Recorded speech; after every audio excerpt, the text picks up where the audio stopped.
Olá pessoal, boa noite. Aguardar alguns segundos você entrando por aí. Nós temos uma live muito legal agora à noite, junto com o pastor Maqui Anderson. E nós vamos falar um pouco sobre a palavra de Deus e também sobre a questão do Éden, o início, lições que nós podemos aprender ali sobre família, sobre fé, sobre comunhão com Deus. Belo, um abraço, meu irmão. Bom te ver aí. Feliz pelo milagre da Natália, pela vitória que Deus tem dado a vocês, que também é a nossa vitória. Muita gente boa por aí. A Kátia, Deus abençoe. Legal. Já já o pastor Maqui Anderson está entrando também com a gente aí. E já chamo ele para começar o nosso bate-papo. Enquanto você está conectando aí também, se você pode, envia essa live para mais alguém, compartilha aí com pelo menos umas 5, 10 pessoas, para que possamos trocar uma ideia, interagirmos juntos. Da onde que você está assistindo a gente aí? Enquanto o pastor chega, qual o seu local? Mande aí. Pernambuco, Deus te abençoe. Opa, essa semana agora, Kleber falou saudade das lives, essa semana agora eu fiz menos lives. Na próxima semana eu devo fazer algumas lives a mais. Pastor Muriel de Joinville, Itabuna, Bahia, Feira de Santana, Escada, Pernambuco, maravilha. Pessoal de Goiânia aí também. Salvador, Fortaleza, que bom que você está conectado conosco aí. Mairiporã, São Paulo, Vila Velha, Espírito Santo, Pastor Bruno conosco aí também, Salvador, Jales. Jales foi a última cidade que eu ministrei antes da pandemia. Assembleia de Deus aí foi uma conferência no fim de semana do dia 14 e 15 de março. Chacal, Orlando. Está em Orlando, Chacal? Mas está morando ainda em Riverside ou está morando agora na Flórida? Um abração, Chacal é um amigo muito querido, Osasco. Pessoal de Alagoas. Infelizmente, semana passada nós perdemos um amigo muito querido em Alagoas, o pastor Jairo Clementino, que descansou no Senhor como vítima aí também dessa pandemia.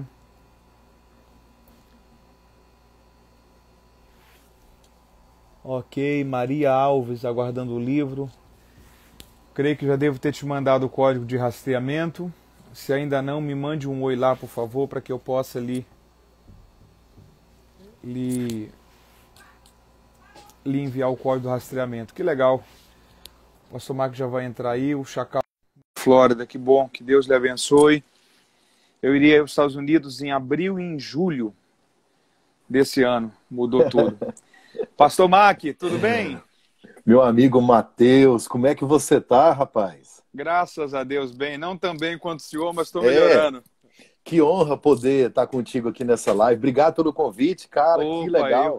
eu que lhe agradeço, o privilégio é todo meu, tê-lo conosco aqui, Que podendo honra, aprender com o rapaz. senhor, como está a Que família, isso, como tem rapaz. sido esses dias. Olha, nós estamos bem, eu, mas a minha família, nós moramos aqui na Inglaterra já há 2 anos e 5 meses. Uhum. E tem sido dias especiais, a gente tem aprendido pra caramba, assim, muita coisa legal, diferente. Como nós estamos numa cultura diferente, num lugar diferente, e a gente acaba percebendo as reações, né, das pessoas em meio à crise. E é interessante, a gente acaba absorvendo e aprendendo algumas coisas. E dos fatores mais relevantes para a minha família, para nós nesse período agora, é perceber a diferença, né? a maneira como o brasileiro trata suas crises, as surpresas, e como o europeu, em especial aqui no Reino Unido, trata as coisas que acontecem. Então, tudo isso agrega, a gente acaba amadurecendo e entendendo um pouco do ser humano, né? Eu gosto de analisar o ser humano, e aqui a gente tem aprendido bastante. Mas estamos bem, todos Que em bom. paz. Já retomaram a dinâmica dos cultos ou ainda Os não? cultos começam em julho, mês 7. Julho? Em julho. Aqui eles organizaram, dividiram por fases, né? Então, o Reino Unido alcançou a fase de número 5, quando chegou a 1.000 mortos por dia. Então, eles classificaram como fase 5. E aí, depois caiu para a fase 4, estamos na fase 3. Então, na fase 3, tudo que é de restaurante, alimentação, porque os supermercados nunca fecharam, né, os essenciais. Mas agora, por exemplo, McDonald's, restaurantes que trabalham com entrega, com delivery, fast food, todos foram reabertos para entrega. E a partir do mês que vem, de acordo com o que está acontecendo, eles acreditam que estaremos na fase 2. E aí vai se abrir cinema, igreja e teatro. Opa! E aí a fase 1, eles acreditam que em agosto, que aí volta a ter eventos, né? Eventos de um pouco maior de aglomeração. Mas a normalidade retoma. Aqui tudo funciona de uma maneira muito coesa, né? Muito bem organizado, todo mundo fala a mesma língua, no sentido da organização e do entendimento de tudo que está acontecendo, é muito bem refletido. As pessoas educadas. Então, se você vai no supermercado aqui, ou um supermercado que está a 500 quilômetros daqui, todo mundo funciona as mesmas regras, do mesmo jeito. Assim, é muito coerente, né? Porque há uma voz de comando só que vem lá das autoridades, e aí não só a Inglaterra, mas o Reino Unido todo, Escócia, País de Gales, Irlanda, todo mundo funciona do mesmo jeito. Eles é uma das vantagens de estar numa monarquia, né? Eles decidiram aqui que nós só temos um inimigo, e ele chama Covid-19. Mas acho que a Europa toda já sofreu muito com outras crises, né? Então já tiveram que enfrentar peste bubônica, peste negra, gripe espanhola, Primeira Guerra, Segunda Guerra. Então eles já não lutam mais entre si. Então, Mateus, aqui existem sim as diferenças partidárias, ideológicas, existe esquerda e direita. Então aqui tem gente que grita bravamente com relação à ideologia de gênero, outro é contra, assim. Então, como diz o bom brasileiro, pau quebra. Só que no momento da crise, quando surge uma circunstância como esta, eles tratam de maneira diferente do Brasil. Eles decidem. Então agora nós temos um grande inimigo. É invisível, mas é poderoso. Então, depois que passar, eu vou meter a mão na sua cara, porque eu te odeio. Mas agora não dá. Porque enquanto eu estou brigando com você e discutindo ideologia política, o Covid está matando gente. Mas eles já passaram por crises, então acredito que houve um amadurecimento com relação a isso, né? Porque a crise no Brasil, ela não é uma crise de saúde, ela é uma crise política, de integridade, de moralidade. Mas você sabia que foi bom, Mateus, essa questão? Eu vendo assim, algumas... eu sei que tem letalidade, tem mortes, tem tragédias, tem um lado péssimo, né, dessa circunstância, mas a gente precisa pensar também o que de bom estamos extraindo. Então acho que essa crise revelou e tem revelado o caráter de muita gente, tem colocado para fora e apresentado ao Brasil quem é quem faz o quê. E isso, a crise ela tem o poder disso, né? Ela tem o poder de colocar em evidência aquilo que nós já somos, né? Principalmente quando é de surpresa, assim. Mas a gente aprende com ela. Que bom. Com certeza. Hoje nós vamos falar sobre um assunto muito rico, o Éden. Eita, será que eu consigo, gente? Consegue, sim. O senhor é Rapaz, nosso mestre. o homem é escritor, né? Eu tenho a enciclopédia dele, de A a Z, de fala dos personagens bíblicos. E você é um teólogo, estudioso. Eu tenho minhas limitações, mas Não, assim, se você vê que eu tô meio embaraçado, eu tô embananando, você fala, ô, pastor, não. tá, você me corta, viu? Nada. Principalmente, o senhor é uma referência para nós, principalmente no Ministério de Família, que tem sido uma área tão Amém. carente nos nossos dias. Sim. E o Chacal tá lhe mandando um beijo. Lembra do Chacal? Rapaz, o Chacal foi para os Estados Unidos, abandonou a gente. Ele faz isso, né? Ele faz a gente amá-lo e depois nos abandona. O Chacal É, é um amigo. E aí, ô Matheus, eu estava prestando atenção quantos amigos a gente tem em comum. E isso é tão maravilhoso, né? sim, E as pessoas que a gente conhece. Eu tenho boas referências do Matheus, né? Como homem de Deus, como pregador da palavra, como um cara que preza pelo princípio bíblico. Eu que tenho bom. levado muito isso em consideração.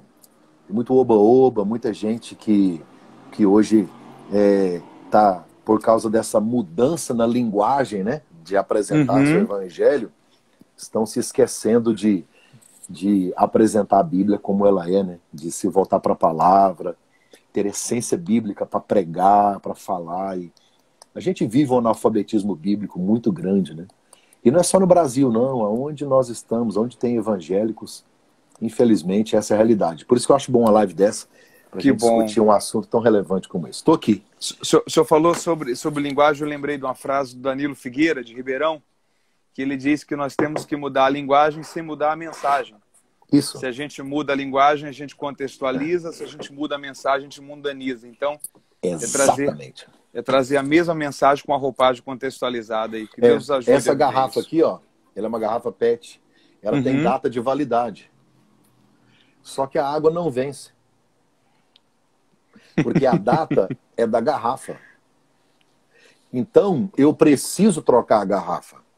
Eu só não posso jogar a água fora. Fora. A essência tem que ser a mesma. Tudo bem, eu posso mudar a roupagem, eu posso trocar a garrafa, ela tem uma data de validade. Eu acredito nisso. Mas o que as pessoas, alguns valorizam muito a garrafa e, sabe, querem muito trocar ela, porque acha que agora tem que ter, né, uma nova linguagem na mensagem. Tudo bem, não vejo problema nisso. Agora, eu não posso, em detrimento, sabe, da água, valorizar a garrafa, celebrar a garrafa e perder a essência. Eu tenho pensado, Jesus era extraordinário nisso.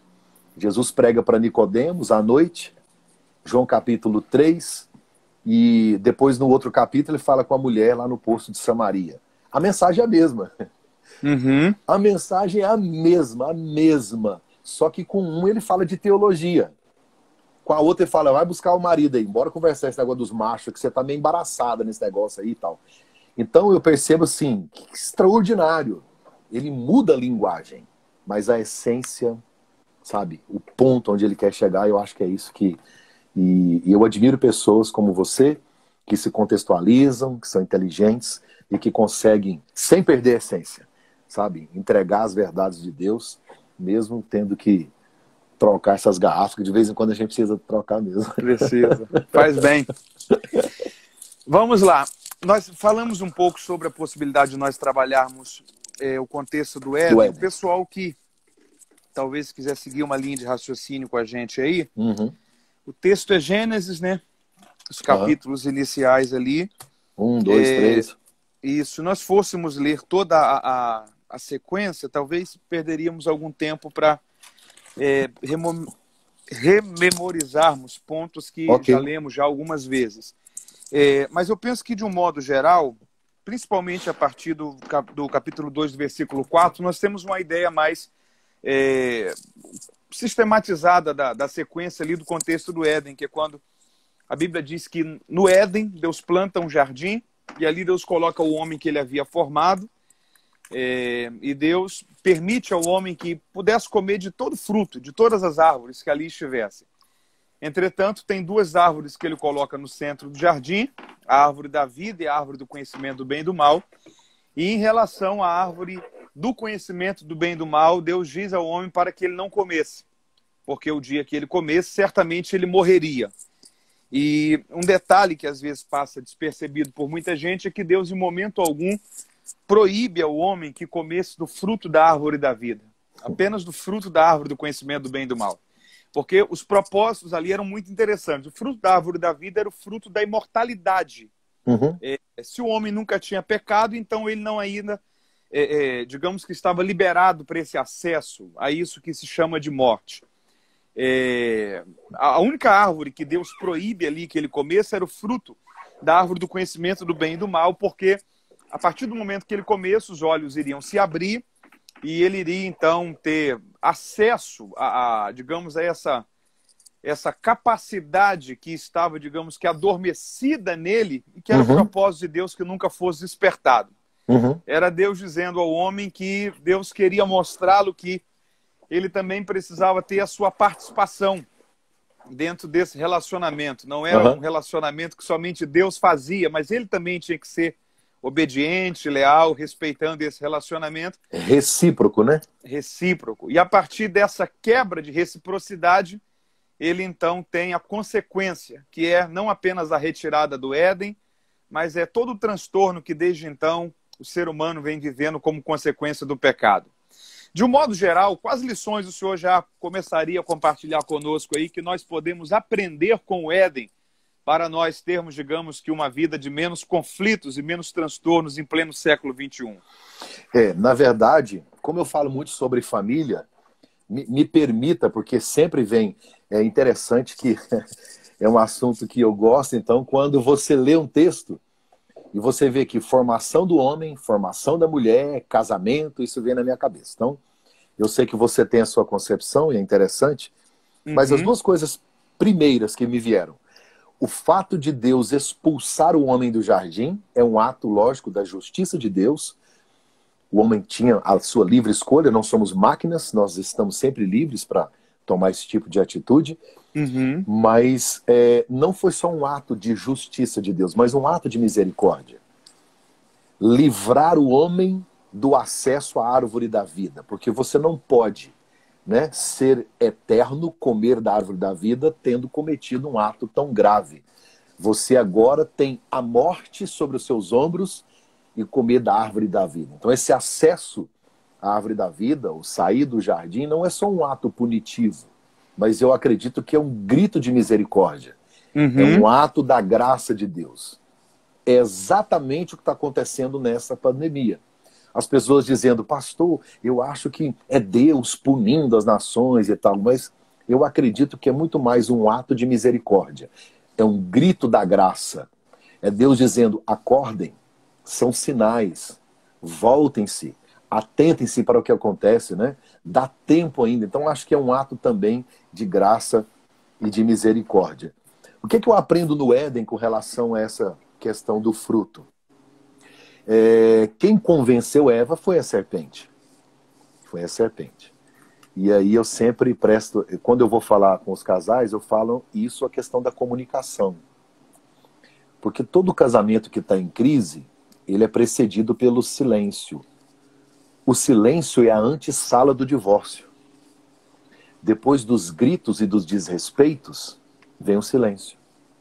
Todo casal que eu trato, que está à beira do divórcio, eles não estão se falando. E uma das coisas que fez com que Adão e Eva morressem no Éden foi o silêncio de Adão. Porque Eva conversa com a serpente e Adão está em silêncio. E o texto deixa claro que ele está ao lado, né? Então ela come o fruto e ele está em silêncio. Certo? Ele está lá, mas ele não está de maneira ativa. E é triste você sentir saudade de quem está ao seu lado. Isso acontece hoje com a rede social. Eu fico imaginando Adão no Instagram e a mulher conversando com a serpente. E ele está calado, né? Então, o que desviou essa atenção dele? O que tirou essa atitude dele? Eu não sei. Mas ela come, ela fala com a serpente, ele está calado. Ela come, ele fica calado. Ela dá para ele e ele não responde. Então, assim, essa omissão, esse silêncio matou o casal. A serpente ofereceu para Eva o que Adão omitiu, palavras. Porque o que gera intimidade no relacionamento Não é a relação sexual, são as palavras. Palavras alimentam, Provérbio 16, 24. Palavras agradáveis são favos de mel, doçura para a alma e saúde para os ossos. E o que eu percebo hoje é que muitas pessoas, ou principalmente homens como sacerdotes da casa, que se omitem, que não decidem, que não assumem o seu papel. E quando eu não assumo o sacerdócio, a serpente está entendendo que ela tem espaço nessa relação para poder prejudicar de alguma forma. Então, eu acho que as duas coisas que vieram à minha memória quando você citou o texto foi essa. A questão de Deus retirar, não deixá-los ter acesso à árvore da vida como uma atitude graciosa e amorosa de Deus. E a outra, a questão do silêncio aí que trouxe esta crise nesse relacionamento. São as coisas que me vieram à memória de imediato quando você citou o texto. A questão do sacerdócio é muito interessante, porque um outro detalhe que às vezes nós lemos e não concentramos muito é que a ordem de Deus para Adão acontece no capítulo 2, no versículo 16, quando Deus diz: e ordenou o Senhor Deus ao homem, dizendo: de toda árvore do jardim comerás livremente, mas da árvore do conhecimento do bem e do mal, dela não comerás, porque no dia em que dela comeres, certamente morrerás. Isso é o 17. No 18, Deus criou a mulher. Então, toda a proibição é dada não à mulher, ao homem. Sim. É um detalhe interessante. E no capítulo 3 e no verso 11, a Bíblia diz: quem te mostrou que estavas nu? Comeste tu da árvore de que eu te ordenei, não que eu vos ordenei, mas que eu te ordenei que não comesses? E 2 versículos antes, na verdade um pouco mais, no versículo 5, 6. E vendo a mulher que aquela árvore era boa para se comer e agradável aos olhos, e árvore desejável para dar entendimento, tomou do seu fruto, comeu e deu também a seu marido, e ele o comeu com ela. Até aqui, nada de olhos se abrirem, de consciência ser ativada. Versículo 7, então foram abertos os olhos de ambos, não depois que ela come, mas depois que ele come. Na verdade, Adão, ele falha nesse sacerdócio, né? Nesse sacerdócio que Deus estabelece. O que o senhor nos falaria um pouco mais sobre como que a figura masculina do relacionamento pode entender esse sacerdócio, não da ideia de que ele é superior como alguém que estabelece um jugo sobre a parte feminina do relacionamento, mas não como a ideia de quem manda, mas a ideia de quem acompanha, de quem lidera, de quem auxilia. Como que todos os esposos que estão nos assistindo aí podem visualizar esse texto dentro da proposta de Deus no sacerdócio familiar? Uma das graves crises que eu percebo nos relacionamentos é o fato das ou inversões de papéis ou do não reconhecimento dos papéis. Não há superioridade. O apóstolo Paulo disse: não há grego, não há judeu. Tá? Ele diz assim: não há homem e não há mulher. Em Cristo, somos iguais. E Jesus, você sabe muito bem disso, ele veio para resgatar esse valor da mulher que culturalmente foi se perdendo ao longo do tempo. Você percebe isso na Bíblia Sagrada. É tão relevante a questão da igualdade com relação aos dois, que aqui, eu sei que nós estamos até Gênesis 3, mas eu acho lindo o que Deus disse em Gênesis capítulo 5, verso 2. Homem e mulher os criou. Aí tá no plural, tá vendo? Homem os criou, os abençoou. E aí na sua Bíblia está dizendo que é isso. Chamou como? E os 5, 2. Como está na sua Bíblia aí? Gênesis 5, 2? Macho e fêmea os criou e os abençoou. Tudo plural. E chamou o seu nome Adão. O nome dos dois é Adão. Quem pôs o nome de Eva foi Adão. Mas aqui o texto, Deus olha para os dois e diz: Adão, homem, raça humana. Então, assim, não há... É tão forte que Deus diz assim: eu vou fazer para você uma auxiliadora. E a palavra auxiliadora aqui, que Deus usa, é a mesma no original, que é usada para o próprio Deus, dizendo: Deus é o meu auxílio.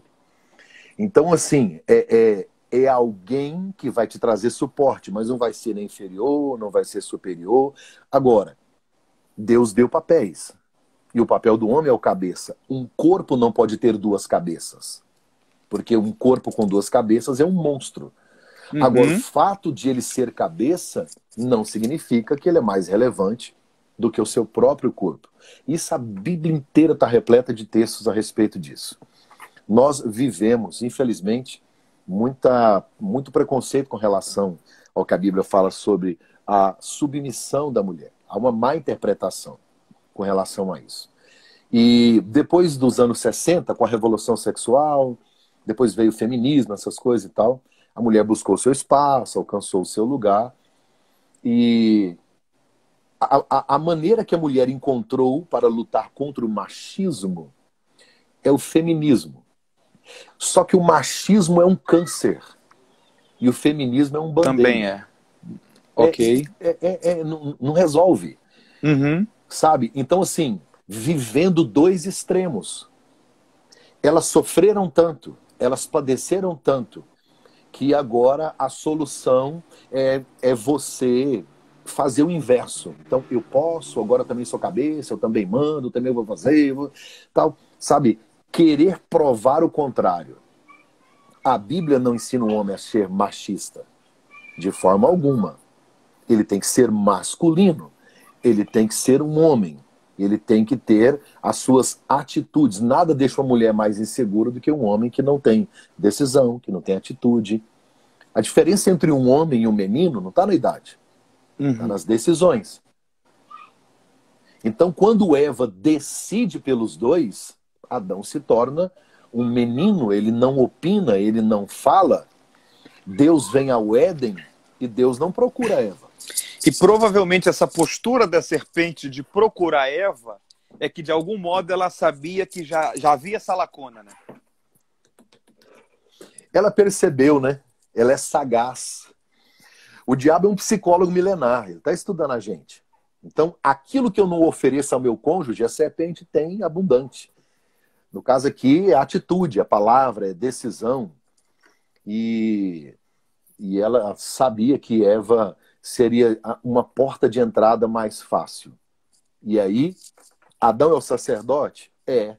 Ele é maior? Não. Só que quando a casa caiu, Deus foi nele. Uhum. Eu falei para você. Agora vem cá e me responde aqui. Não dá para Deus se reportar a todos. Alguém tem que representar. Alguém tem que ser o líder daquilo ali. Alguém tem. Então Deus está dizendo assim: eu te dei uma responsabilidade. Então não vou cobrar de quem errou, vou cobrar de quem foi omisso, porque a sua omissão também é erro. E aí eu percebo que hoje, pelo fato das mulheres talvez terem acesso a um bom trabalho, também trazerem a provisão para dentro de casa, estudarem. Brasil, vamos pensar em Brasil, a maioria das carteiras assinadas são de mulheres. A maioria da rede social de acesso são de mulheres. A maioria de assinantes de internet, a maioria dos eleitores são mulheres.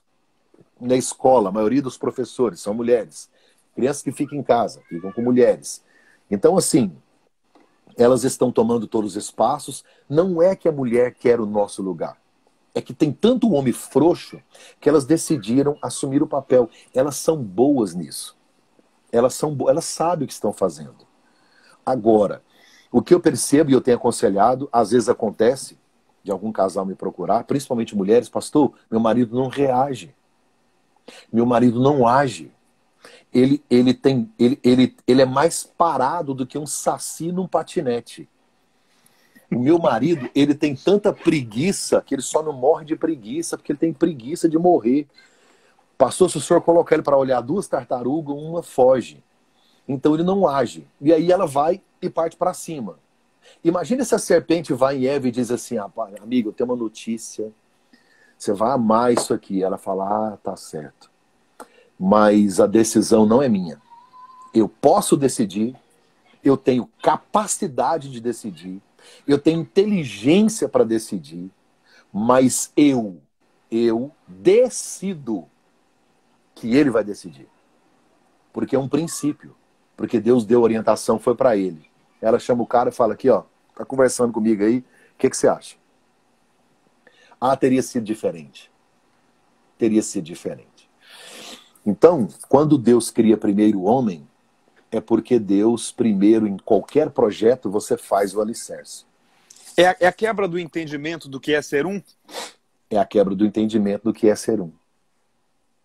Exatamente. Porque agora não sou eu, somos nós. Não é meu, é nosso. É uma das coisas que destrói muito relacionamento. Agora, muito. Um outro aspecto também dessa... Eu tinha até feito um cronograma aqui sobre o Éden, mas nós estamos indo para a área de família. Vamos lá, vamos ver como que constrói Volta para o seu cronograma, Não, porque aí eu aprendo. Seu. Não, vamos no seu. O meu eu já sei, o do senhor que eu ainda não sei. Vamos lá. Uma coisa interessante nessa postura mais relacional, enxergando ali a história do Éden, é que o Adão, ele é essa figura que se silencia, que não assume o protagonismo do sacerdócio familiar e que se cala, se omite, né? A omissão dele que é assustadora, o silêncio dele é muito perigoso e é muito intrigante. Por que ele se cala? E por que o diabo procura logo Eva? Essa leitura psicológica de cenário, de relacionamento, ele sabia que a proporção de êxito era muito maior ali. Mas quando Deus interroga Adão, uma coisa interessante é que a pergunta de Deus onde é que você está? É a primeira pergunta de Deus, né? Onde estás? E ele responde para o Senhor e diz assim, ó, eu me escondi porque eu estava nu. E, enfim, toda a vergonha dele é manifesta ali por causa do entendimento que ele já havia criado. E aí Deus lhe interroga sobre o que aconteceu. E ele não assume e fala assim, Senhor, fui eu que faltei no meu sacerdócio, eu que não cumpri o meu papel que o Senhor estabeleceu para a minha existência dentro do relacionamento, dentro da vida matrimonial.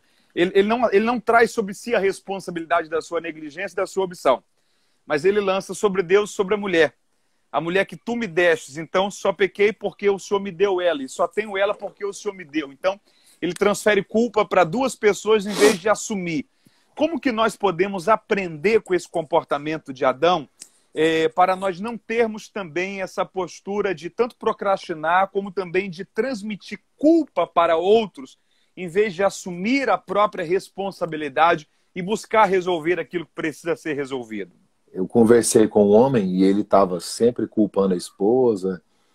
E aí um dia eu falei, rapaz, mas eu estou percebendo que a culpa é sua. Ele falou, pastor, a culpa é minha, eu ponho em quem eu quiser. Então, já que ela é minha, eu dou ela para quem eu quiser. Essa questão de culpar o outro, isso começou no Éden. Então, assim, é muito primitivo isso. Nós sempre queremos transferir para o outro. Duas coisas, e aqui eu falo de relacionamento, que são muito difíceis de serem ditas em relacionamento. Eu errei e me perdoe. Porque nós não estamos preparados para perder. Nós só queremos ganhar. A gente prefere ter razão do que ser feliz. Por isso que a gente tem dificuldade de perdoar. Porque não é um sentimento, é uma decisão. E o perdão vem da palavra perda. Se você pega perda e põe no diminutivo, é perdinha. Se você pega perda e coloca no aumentativo, perda vira perdão. Quer dizer, perdão é uma perda grande. Só que ninguém quer perder. Parece perdoar é aceitar perder, né? É aceitar. Perdi. Pronto. E aí, quando eu decido perder, na verdade, eu saí foi ganhando, né? Na verdade, aí a gente já tem a ideia da essência que envolve o perdão, porque aceitar perder tem a ver com abrir mão do próprio orgulho. Reconhecer, ó, perdi, aceitei, e acabou. Então, o orgulho é o principal empecilho para essa prática do perdão. Né? Pode falar. É que você estava falando dessa questão do culpar o outro, né? Do não reconhecimento. Agora sim, é extremamente absurdo Adão que se relaciona com Deus pessoalmente todos os dias, essa relação íntima entre criador e criatura, pai e filho, mesmo antes de Eva, os dois já tinham esse relacionamento diário, e ele tem coragem de colocar a culpa em Deus. Isso é, assim, é o cúmulo do absurdo. Tudo bem ele colocar a culpa em Eva, sabe? Colocar a culpa em Eva. Então, assim, ela está no meu nível de humanidade, de pessoa, agora nós somos pecadores e tal. Mas o cara ter coragem, porque se ele não conhecesse Deus, mas ele vem de uma relação íntima com Deus, ele sabe quem é Deus. Aquilo que os homens da Bíblia disseram, que o céu é o seu trono, a terra é o cabelo dos pés, a água do mar cabe na palma da mão, põe o nome das estrelas, chama a estrela pelo nome. Essas poesias... Ele conhecia isso daí de tomar café de tarde, né? Pô, mano. Aí o cara... Então, assim, se o ser humano, a partir da queda, tem coragem de culpar Deus, imagina no relacionamento humano. Adão disse, Deus, eu não pedi mulher. Não, não. Foi o Senhor que me deu. Quer dizer, percebe que o Senhor me deu algo que eu não pedi? Ingratidão. A ingratidão é a vitamina que alimenta a amnésia do mau caráter. Eu costumo brincar nas celebrações de casais, aí eu sempre falo, gente, Adão olhou para Deus e falou assim, Senhor, o Senhor me deu uma mulher, eu nem pedi. Inclusive, antes dela chegar aqui, chamava paraíso. Agora a casa caiu, a hora que o Senhor me deu um problema. E aí, Deus vai em Eva e ela coloca a culpa na serpente. Só que Deus não pergunta à serpente por que ela fez. Aqui eu acho interessante, se você me deixar falar aqui, claro, nessa linha de raciocínio. O propósito é esse. Porque Deus disse a Adão, por que você fez isso? Onde é que você está? Quer dizer, não é que Deus não sabe o espaço geográfico. Uhum. Na verdade, ele quer que Adão entenda em que posição ele está agora, né? O que aconteceu, onde é que você está? Sabe? Por que você fez isso? Ele vai em Eva, e aí a Eva tal. Deus não olha para a serpente e diz assim, serpente, me explica aí, por que você fez isso? Não. Porque é incoerente você olhar para a serpente e dizer enganadora. Por que você enganou? Ela só fez o que é inerente ao caráter dela. Agora, Adão e Eva têm atributos comunicáveis do caráter de Deus. Eles não têm os atributos incomunicáveis, como a soberania, onipotência, onipresença. Mas os atributos comunicáveis de Deus, inerentes ao caráter de Deus, antes da queda, estão em Adão e Eva. O que chocou, o que Deus não aceitou, foi que eles praticaram atitudes que eram inerentes ao caráter da serpente. Que é o engano ali, que foi o esconder, foi o erro, foi a desobediência. E aí vem a consequência. Deus olha para Adão e diz, você vai comer do suor do teu rosto, a senhorita vai ter dores multiplicadas. E aí só que Deus diz algo que eu acho extraordinário. E eu quero que você me corrija se eu estiver errado. É uma maneira de eu pensar. Deus disse a Adão, Deus disse para Eva, Deus disse para a serpente, a única coisa que Deus disse, você vai comer o pó da terra. É isso que você vai fazer.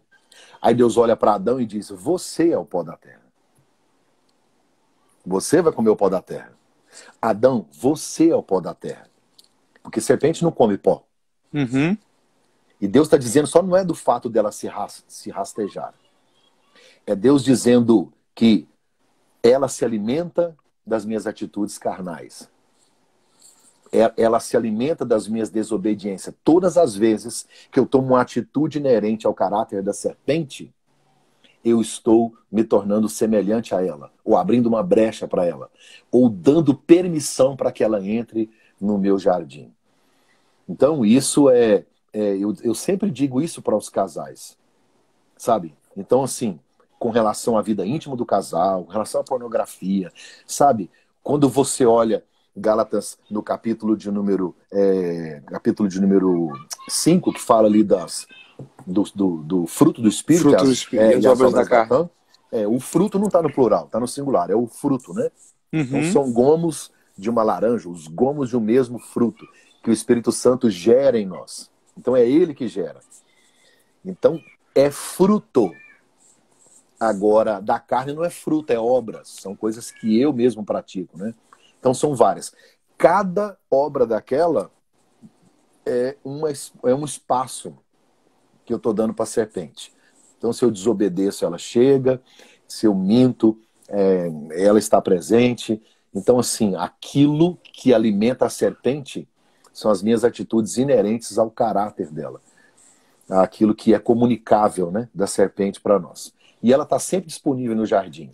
Porque ela tem um propósito. Tirar-los de lá, nos afastar de Deus. E acho que o que mais chocou a serpente foi o fato de que Deus tira as folhas de Adão e Eva, mata o animal, cobre eles, e já no mesmo capítulo 3, verso 15, ele já faz a promessa de alguém que ia pisar a cabeça da serpente. É Deus já avisando que já havia um plano de perdão para um pecado que seria cometido. Acho que Satanás ficou meio surtado, porque ele não entende o que é perdão, né? Então ele fez algo terrível, não consegue entender isso, e de repente um ser humano tão fraco, falho, falível, que agora vai voltar para o pó da terra, recebe de Deus o perdão. E isso torna ele completamente endemoniado, né, com relação ao nosso relacionamento com Deus. Tem uma ideia interessante sobre perdão, não dentro de um contexto de família, mas no contexto de comunidade, mas que serve também para a família. Naquele texto de João, capítulo 21, Jesus está encontrando Pedro, uma pesca que é conhecido como pesca maravilhosa. É a terceira vez que ele está encontrando Pedro, depois que Pedro havia o negado. Uhum. E o Senhor procura Pedro e diz assim: Pedro, tu me amas? Uhum. E aí ele fala: sim, te amo. A gente sabe que o contexto do grego ali é um tipo diferente de amor, enfim, mas esse é outro aspecto. Mas enfim, 3 vezes o Senhor provoca em Pedro essa declaração de eu te amo. Ainda que não é o mesmo nível, mas no grego também é amor, ainda que não seja a mesma qualidade de amor. Sim, sim, sim. E aí há uma coisa interessante que, quando nós pegamos a questão de quando Pedro nega Jesus, 3 vezes ele nega. E justamente 3 vezes o Senhor faz ele declarar o seu amor. É uma coisa interessante, Paulo chama isso do ministério da reconciliação, né? Reconciliação. Porque no ministério da reconciliação, não é a parte que ofendeu que procura, mas é a parte ofendida que procura reconciliação. Foi o homem que peca contra Deus, mas é Deus que se faz homem para restaurar esse homem. Uhum. E aí tem uma frase interessante que diz que o Filho de Deus fez-se filho dos homens para que os filhos dos homens pudessem ser filhos de Deus. É essa a ideia do ministério da reconciliação. Mas ali tem um aspecto interessante sobre essa eficiência do perdão, que, em outras palavras, é o Senhor dizendo o seguinte: Pedro, você me negou 3 vezes, mas você também acabou de declarar por mim o seu amor 3 vezes. Então, Pedro, esquece aquilo, recomeça, bola para frente, zerou. E aí, trabalhando essa questão da perca sobre o perdão, qual seria o prejuízo de Pedro se Jesus não houvesse perdoado ele? Ele haveria perdido um chamado, mas não é possível que em momento nenhum ele não ia conseguir pegar peixes ali.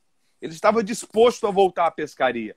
Mas qual seria o prejuízo do reino? Seria muito maior. Seriam 3.000 pessoas que não iriam se converter no dia de Pentecostes. Atos capítulo 4 e 5, que a igreja já tinha quase 5.000 membros. Dorcas e Enéas que tiveram cura e ressurreição em sua vida.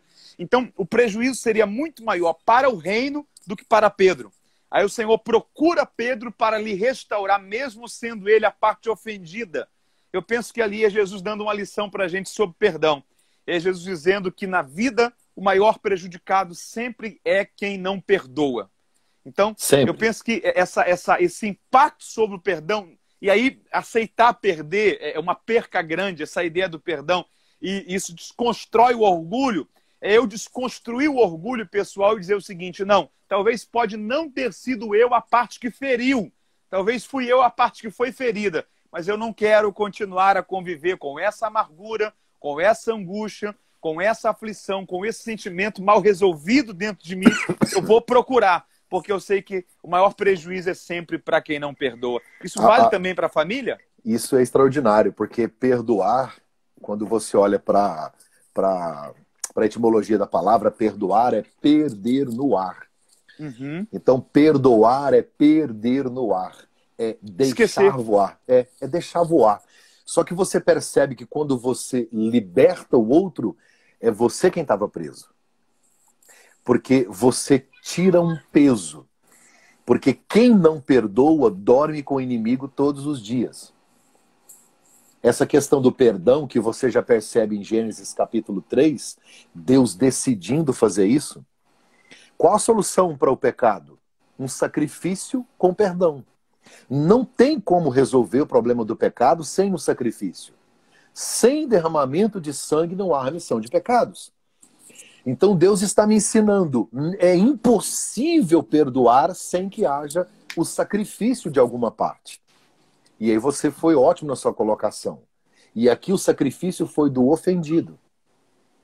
Gente, é muito difícil você que foi o ofendido decidir se sacrificar, pagar um alto preço para que o outro receba perdão. Isso é muito forte. O que é família? Você perguntou o contexto de família. Qual a melhor definição de família? Então, se tiver gente assistindo, tem quase 200 pessoas agora. Eu queria que você que é casado, que você pensa em ter família, escreva isso. Família é a união de vários pecadores. Uma hora vai dar BO, mas vai dar um problemão. Jesus disse em Mateus 7,24, tá na rocha, vai ter chuva, vento e rio. A chuva é no telhado, o vento é na parede, o rio é no alicerce. Tá na rocha, pancada. Tá na areia, vai ter chuva, vai ter vento, vai ter rio. É simples. É Jesus dizendo, não interessa se você tá na rocha, se você não tá, se você segue princípio, não interessa, vai ter problema. E aí agora nós estamos percebendo, agora nesta quarentena, nesse momento, que é o melhor momento para exercitarmos o perdão. Porque se somos uma união de vários pecadores, por exemplo, por que eu peco pouco contra o Matheus Soares? Porque eu falo pouco, eu vejo pouco, eu não convivo com ele. Eu posso ser um pastor extraordinário para o Matheus olhar e falar, poxa, o cara é bom. Só que o que me revela se realmente eu sou um pastor coerente, um homem de Deus, não é o que o Matheus fala, é o que a minha esposa sabe. Então agora fomos colocados à prova, estamos em casa. Eu não tenho mais acesso ao altar. Então eu preciso fazer da minha mesa o meu altar. Eu não posso ir ao sacerdote, agora eu sou obrigado a ser o sacerdote. Eu trabalhava o dia todo, chegava em casa à noite.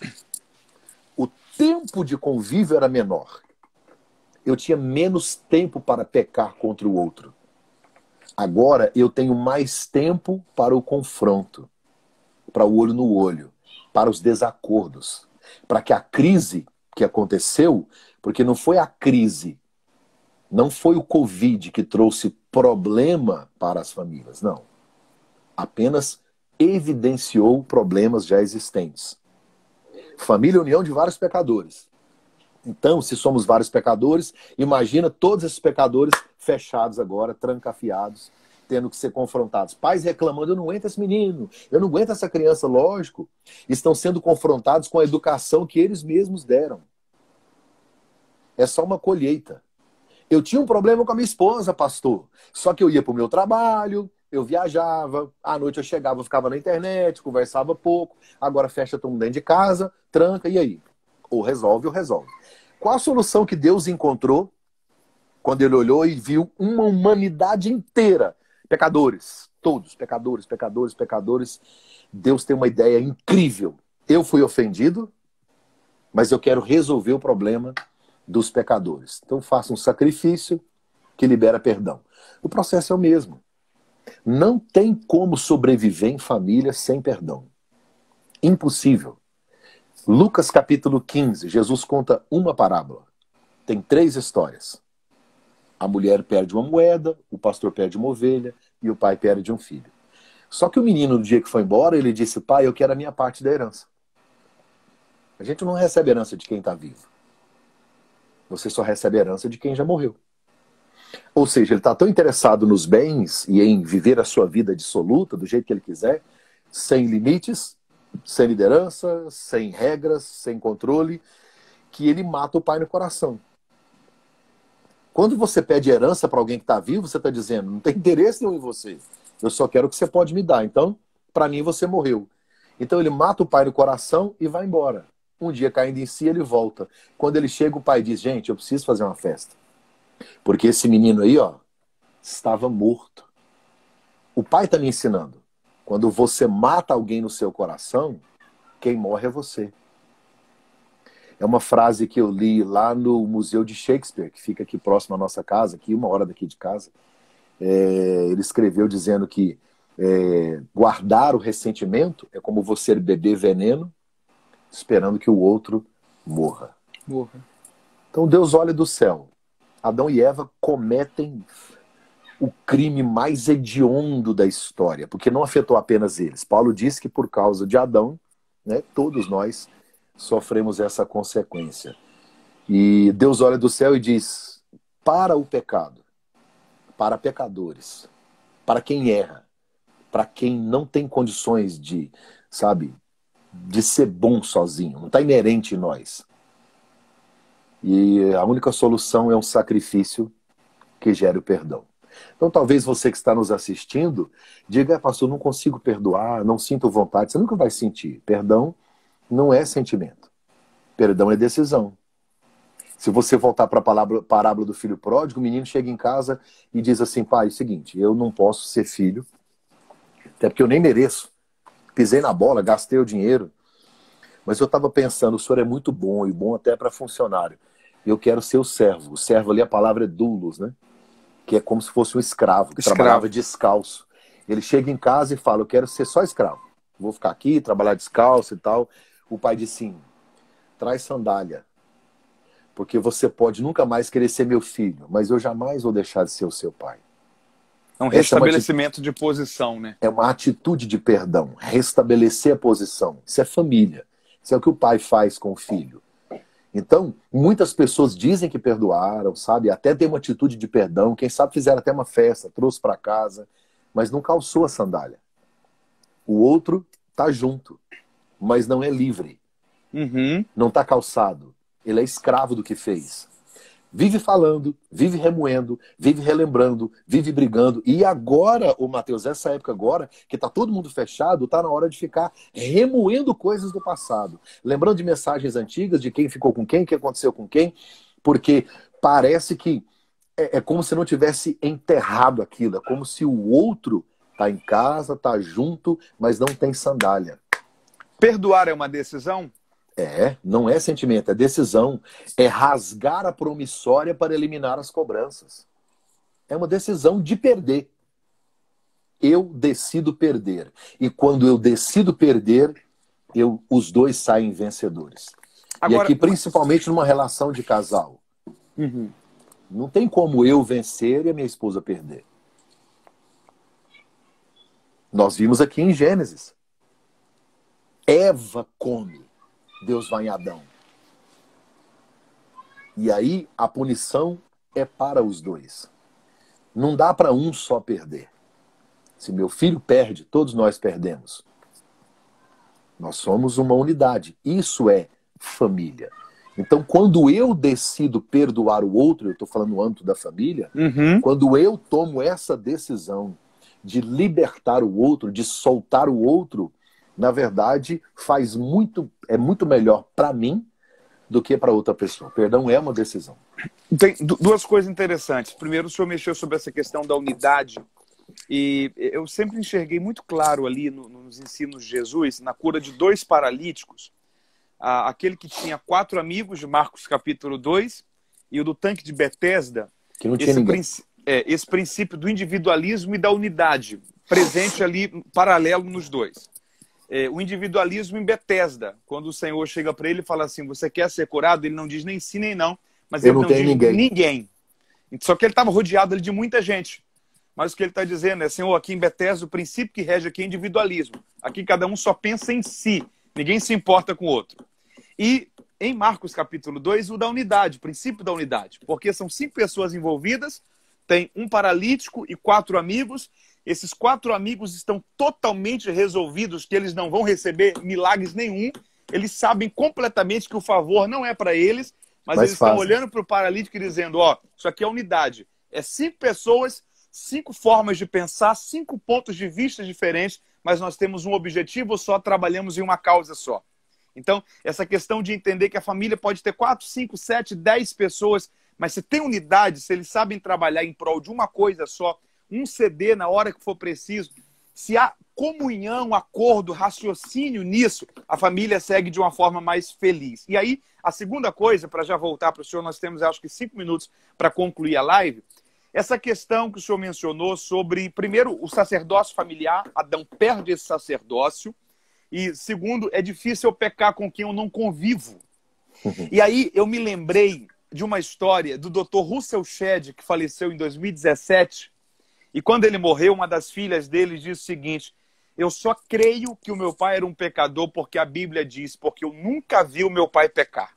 Isso é muito forte. Isso é fantástico. Alguém que conviveu. Olha a estrutura de sacerdócio familiar de um homem como esse. Que a filha nunca viu ele de respeitar a mãe, um trato ríspido com nenhum deles, o legado que um homem desse deixa para a família. E aí, restaurando aquela ideia que foi trabalhada nos últimos anos, herança e legado, né? Herança é o que eu deixo para alguém, legado é o que eu deixo em alguém. O legado que esse homem deixa sobre o que é pai, sobre o que é sacerdote. E aí, concluo esse meu raciocínio com a história do filho pródigo. Porque o pai perdoa o filho. Só que restaurá-lo de volta para a família é depositar sobre ele novamente confiança. Isso. Como que a gente trabalha no relacionamento perdão e confiança? A confiança, na verdade, ali, por exemplo, com relação ao filho pródigo, é óbvio que o pai da parábola representa Deus, né? Jesus está ali contando essa história para os fariseus, colocando os fariseus como os filhos mais velhos, e aqueles que estão chegando, em especial os gentios, como o filho jovem, que foi embora, que desperdiçou e tal. Então, esse padrão de perdão que restaura não só o relacionamento, mas a confiança, esse é o padrão divino. É do amor ágape. É algo quase que incompreensível para nós. Porque para o ser humano, a confiança, ela só vem com o tempo. Ela só vem com o tempo. É um processo demorado e que demanda também o entendimento de que eu preciso de cura. Eu posso perdoar o outro, não falar mais sobre isso. Agora, voltar a confiar, para nós humanos, que não conseguimos amar com amor ágape, então nós precisamos de um tempo para que esse... É igual o perdão também. Eu decido perdoar, perdoo.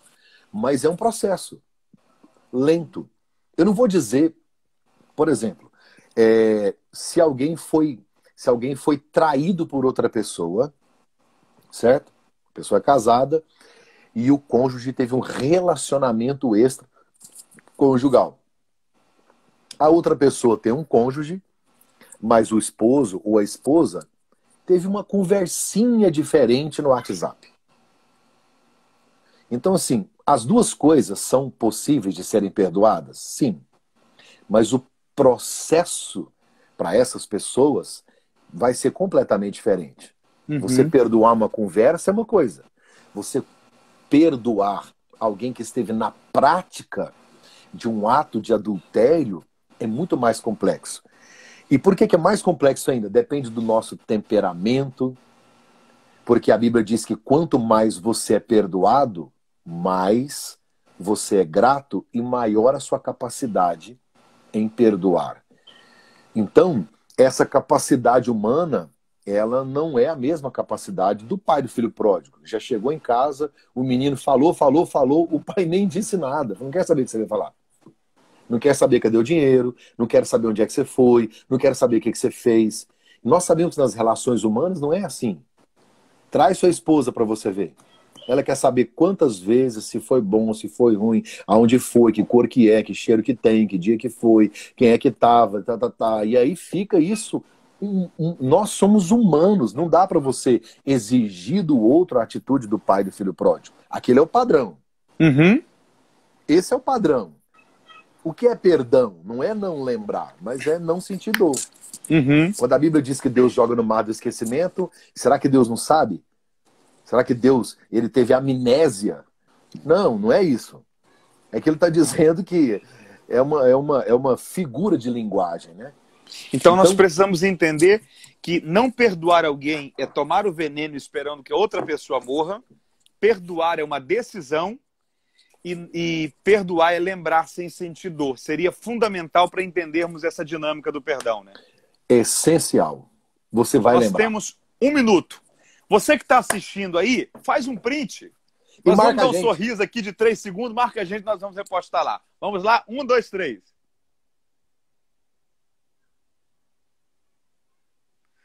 Pastor Mac, como é bom lhe ouvir. Obrigado. O senhor já está aí, já é mais de meia-noite aí, são meia-noite. Meia-noite e pouco. 5, meia-noite e 4. Obrigado por esse tempo. O senhor faz as declarações finais? Faço. Mateus, obrigado por essa oportunidade. Eu estou muito feliz mesmo, porque você é uma pessoa que é relevante para o reino de Deus no Brasil, e eu sei que a sua voz e os seus textos vão alcançar milhares pelo mundo afora. Então, Deus abençoe você e sua casa. Você que está nos assistindo, ouça de novo, eu sei que vai ficar A gravado live vai aí, ficar ouça de salva. novo, veja de novo, escreva, anote, porque é um assunto que não dá para esgotar em apenas uma hora. É possível Verdade. perdoar, é possível viver bem em família, é possível. Jesus veio para nos trazer de volta para o